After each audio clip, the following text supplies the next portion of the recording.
के सबसे advance air defence system में से एक, क्विक रिस्पांस में दक्ष और दुश्मन के हमले को ध्वस्त कर देने वाला इजराइल का एयर डिफेंस सिस्टम आयरन डोम क्या फेल हो गया?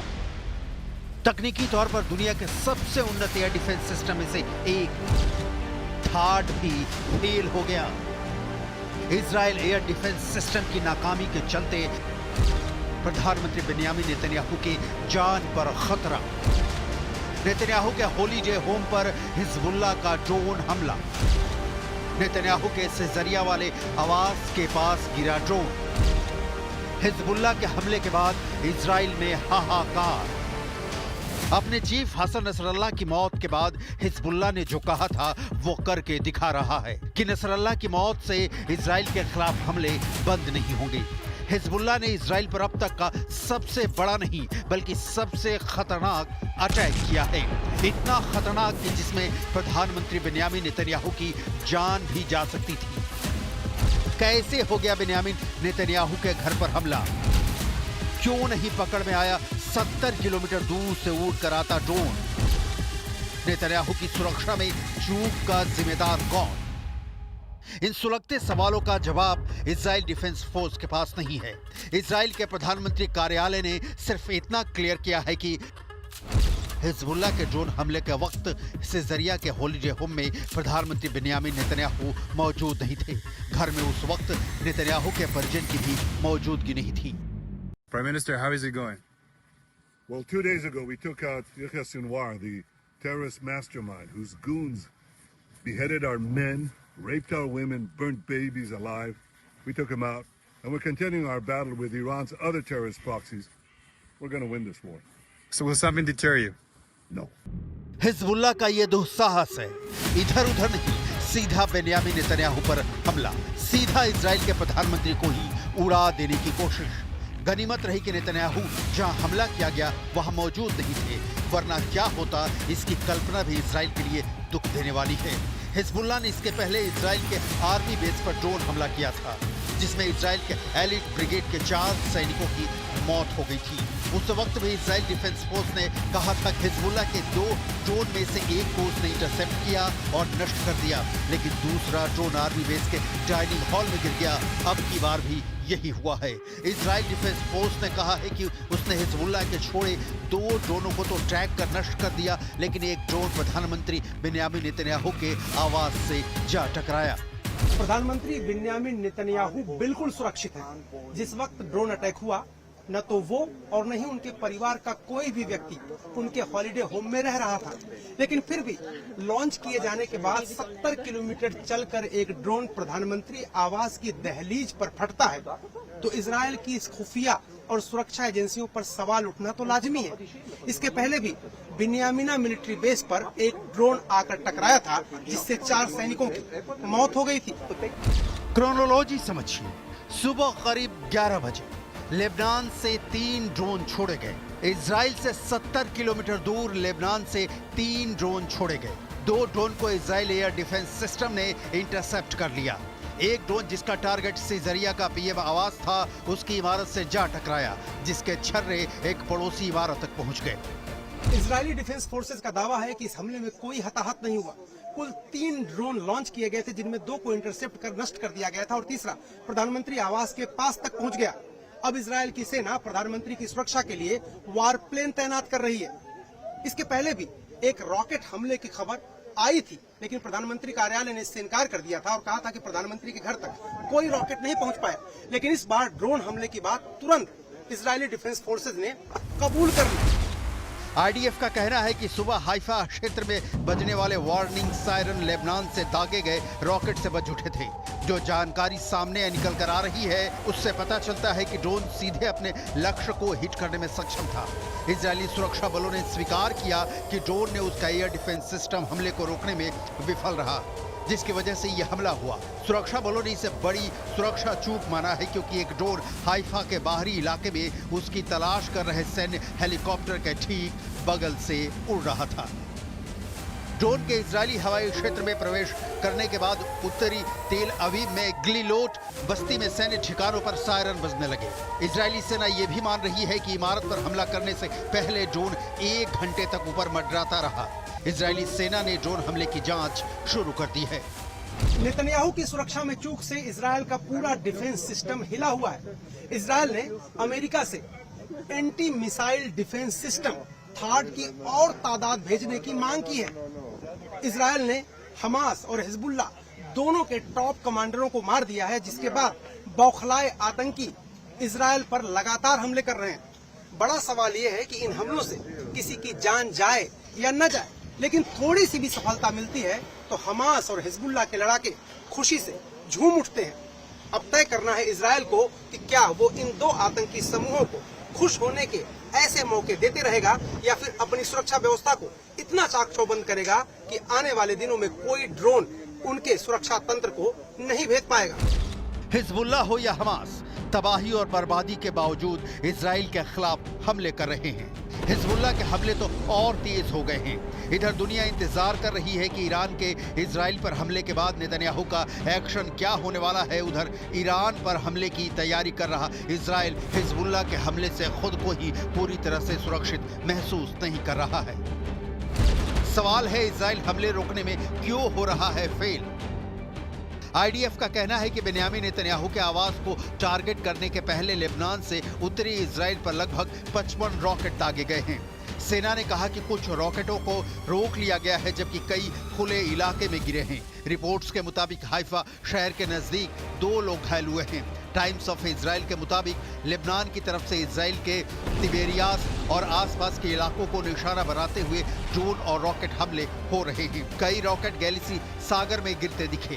तेल अवीव और शहर के उत्तरी इलाकों में भी ड्रोन हमले की चेतावनी वाले सायरन सुनाई दिए।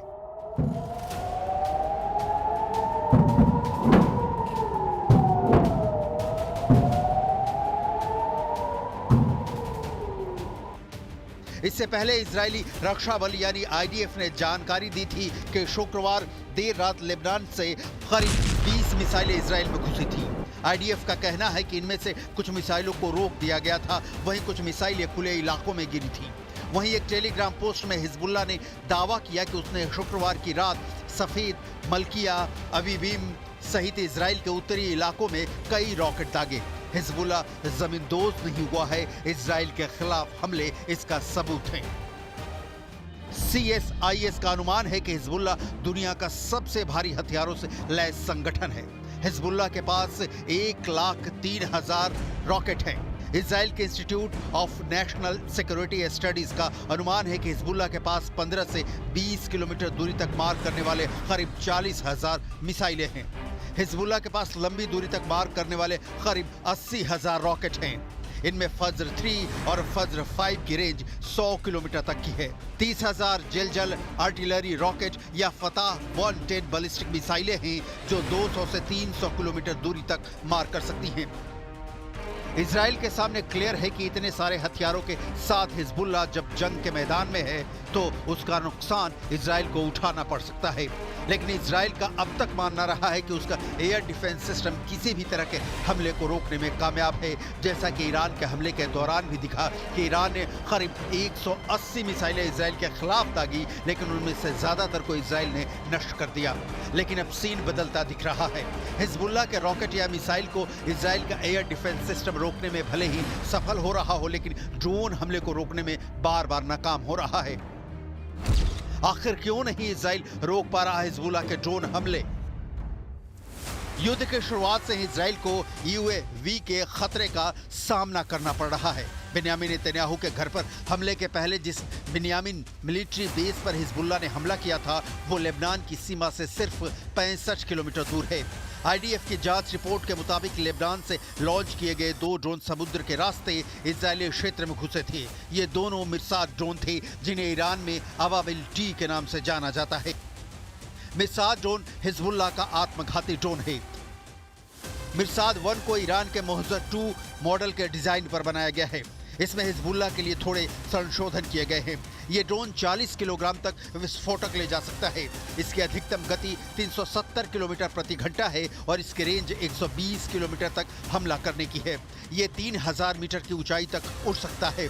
हिजबुल्लाह अक्सर इसका इस्तेमाल इजरायली हवाई क्षेत्र में घुसने के लिए करता है। हालांकि ये क्लियर नहीं है कि बेन्यामिन नेतन्याहू के घर पर जिस ड्रोन से हमला किया गया वो मिरसाद 1 ही है।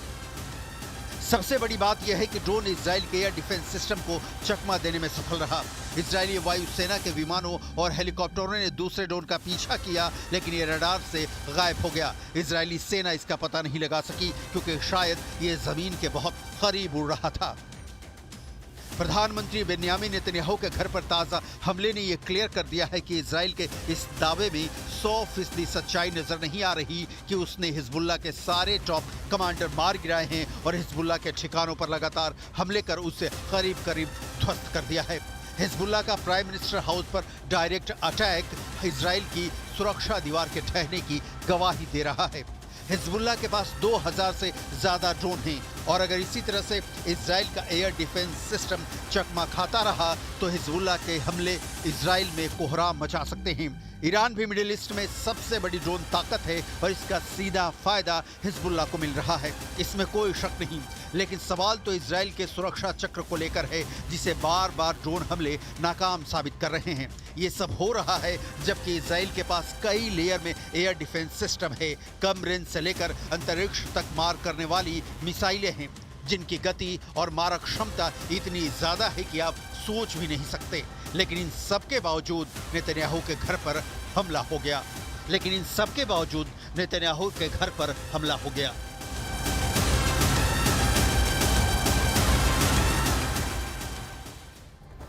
इजराइल लेबनान के कई इलाकों में हमले जारी रखे हुए हैं। राजधानी बेरूत के दाहिया में इजराइल की सेना ने बड़ा अटैक किया और हिजबुल्लाह के इंटेलिजेंस हेडक्वार्टर और वेपन स्टोरेज फैसिलिटी को निशाना बनाया। इजराइल की सेना ने हमले का वीडियो भी जारी किया है।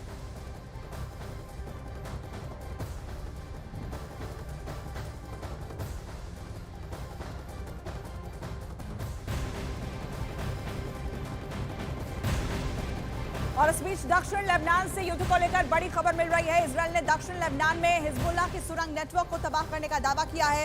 इजराइल का दावा है कि भारी तादाद में विस्फोटक के जरिए इस टनल नेटवर्क को उड़ा दिया गया। वहीं बेरूत में इजराइल ने हिजबुल्लाह के बड़े ठिकाने को टारगेट बनाया है। इजराइल का दावा है कि यहां हिजबुल्लाह के हथियार रखे गए थे।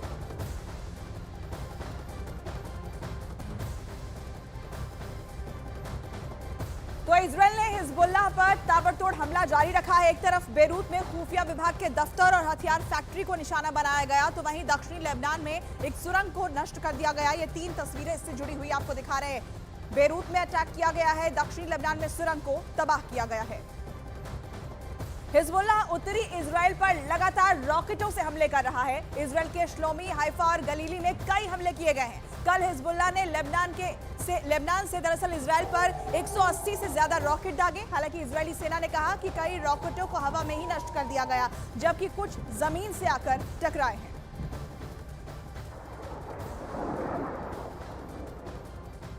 और उधर हमास चीफ सिनवार की मौत पर तुर्की में शोक सभा का आयोजन किया गया, जिसमें तुर्की के राष्ट्रपति एर्दोआन भी शामिल हुए। इस दौरान लोगों के हाथ में सिनवार का पोस्टर भी दिखाई दिया।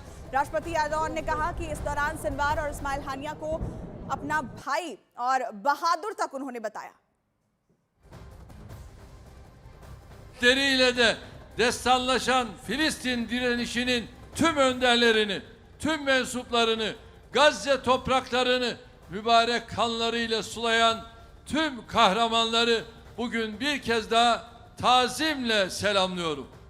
Filistin'in seçilmiş son başbakanı İsmail Haniye kardeşimden sonra geçtiğimiz günlerde şehit düşen Hamas lideri Yahya Sinvar'a da Allah'tan rahmet diliyorum. और इजरायली सेना ने लेबनान में अपने हमले तेज कर दिए हैं। दक्षिण लेबनान के कई इलाकों में हवाई हमले किए गए। इन इलाकों को तीसरी बार निशाना बनाया गया। दरअसल ये वही जगह है जहां पर हिजबुल्लाह चीफ हसन नसरल्लाह को मारा गया था। Israeli prime minister Benjamin Netanyahu के रेजिडेंस पे जो हिजबुल्लाह ने हमले किए, उसके बाद इसराइल की तरफ से लेबनान में हमले तेज कर दिए गए। कई जगहों पे बमबारी इस वक्त हो रही है और दाहिया फिर से दहल उठा। दाहिया वही जगह है जहां पे हिजबुल्लाह के चीफ हसन नसरुल्लाह की मौत हुई थी, उस पर अटैक किए गए थे। तो इस वक्त हर तरफ से अटैक्स हो रहे हैं इसराइल की तरफ से। खासतौर से जो दहिया इलाका है उसको आज तीसरी बार टारगेट किया गया और साउथ लेबनान में एक के बाद एक एयर स्ट्राइक्स हो रही हैं और जेट्स इस वक्त केसरिया इलाके में लगातार घूम रहे हैं। तो हर तरफ से लेबनान में इस वक्त खतरे के बादल मंडला रहे हैं और ऐसा समझा जा रहा है कि जिस तरीके से नेतन्याहू के घर पे हमला हुआ, हालांकि उस हमले के वक्त वो घर पे नहीं थे, लेकिन उसके बाद अब ऐसा लगता है कि हमलों में तेजी लाई है इस्राएली फोर्सेस ने और जगह जगह पर अब लेबनान में हमले हो रहे हैं। और उधर साउथ लेबनान में लगातार हुए हमलों के बाद लोग घरों को छोड़कर जा रहे हैं। बाजार से लेकर हाईवे तक सुनसान नजर आया। ग्राउंड जीरो से हमारे संवाददाता रिफत अब्दुल्ला की रिपोर्ट आपको दिखाते हैं। मैं साउथ लेबनान के अस-सकिया एरिया में हूं और यहाँ पे मैं दिखाने की कोशिश करूंगा। इर्द गिर्द कोई नहीं है, मार्केट जो है बिल्कुल बंद हैं और इर्द गिर्द कोई भी हिम्मत नहीं करता है यहाँ पे आने की। खौफ बहुत ज़्यादा है, सड़कें वीरान हैं, मुश्किल से ही कुछ लोग चलते हुए दिखेंगे क्योंकि यहाँ पे इस पूरे एरिया में ज़बरदस्त बमबारी कर दी गई है। इस एरिया को बहुत ज़्यादा नुकसान पहुँचाया गया है। सबसे ज़्यादा अगर हम लेबनान की बात करें, साउथ लेबनान में बहुत ज़्यादा बमबारी हुई, बहुत ज़्यादा जानी नुकसान भी हुआ, बहुत लोग ज़ख्मी हुए हैं, घर तबाह हो गए हैं, बिल्डिंग्स तबाह हो गई हैं, गाड़ियाँ तबाह हो गई हैं और अब इन सड़कों पे मुश्किल से ही कोई दिख रहा है। हाईवे जो हैं बिल्कुल खाली खाली हैं और यहाँ से सब लोग भाग गए हैं। इन बस्तियों को लोगों ने खाली कर दिया है। हालांकि खूबसूरत इलाका है, पहाड़ी इलाका है, लेकिन चूंकि हालात यहाँ पे बहुत ख़राब हैं उस वजह से यहाँ पे अब कोई नहीं आ रहा है। लगातार धमाके हो रहे हैं, लोग इस इलाके को छोड़ के चले गए हैं। तो ये पूरा इलाका जो है अब हर गुजर पे दिल के साथ तबाह हो रहा है और यहाँ के हाईवेज़ का मैं हाल दिखाऊंगा। मुश्किल से ही आपको इन हाईवेज़ पे कोई गाड़ी चलती हुई नज़र आएगी। और ये आप देख रहे हैं, ये सी साइड है टुवर्ड्स बेरूत। साउथ लेबनान से जब बेरूत की तरफ आते हैं तो आप देख सकते हैं कि यहाँ पे कितनी खामोशी है। कोई भी हो गाड़ी, अब ना करो कॉम्प्रोमाइज, स्विच करो वैल्वोलिन फुल सिंथेटिक इंजन ऑयल पर। झारखंड विधानसभा चुनाव के लिए बीजेपी ने 66 उम्मीदवारों की पहली लिस्ट जारी की। सरायकेला से चंपाई सोरेन और धनवार से बाबूलाल मरांडी को टिकट। झारखंड में 70 सीटों पर लड़ेगी कांग्रेस और जेएमएम। आरजेडी और लेफ्ट के लिए 11 सीटें छोड़ी, फैसले से नाराज हुई आरजेडी।